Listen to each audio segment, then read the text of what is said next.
14 months after a then 17-year-old was abused so badly he almost died, trapped in a room before finally being freed, he's sharing his story for the first time, detailing the years-long abuse, 90 days in a hospital, and his road to healing. Fox 4's Malik Jackson in Kansas City with a story you'll see only on Fox 4.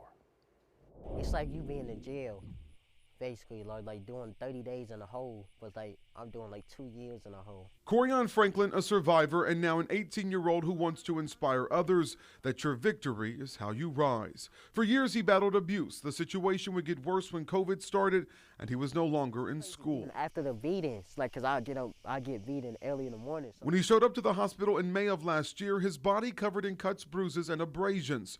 One of his ears nearly swollen shut due to an infection. He was missing nearly all of his teeth. Doctors noticed the teen had an altered mental state. He was malnourished, was suffering from hypothermia, a fracture in his spine, second-degree burns to his forehead, fluid built up in his lungs.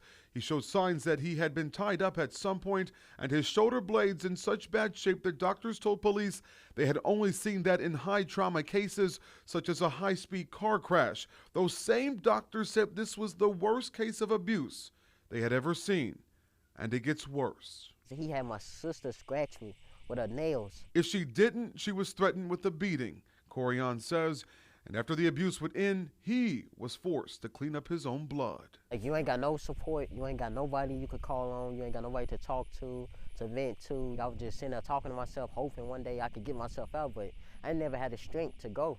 And when I did try to go, I always got stopped in my tracks. Penny Woods and James Griffin were arrested and face multiple felony charges and await their day in court. They got custody of Corian as his mother dealt with an addiction. If you could say something to Penny Woods and James Griffin, what would you say to them? I would ask them why.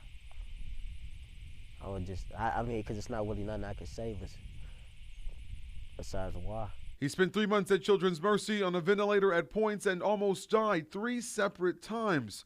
But now, as Corian puts it, his scars are his trophies.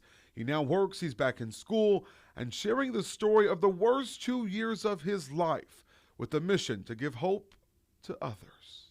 To like go back and see the pictures of me and stuff like that and just be like, wow. And then look at me now, like, it's like crazy. In Kansas City, I'm Malik Jackson, Fox 4, working for you.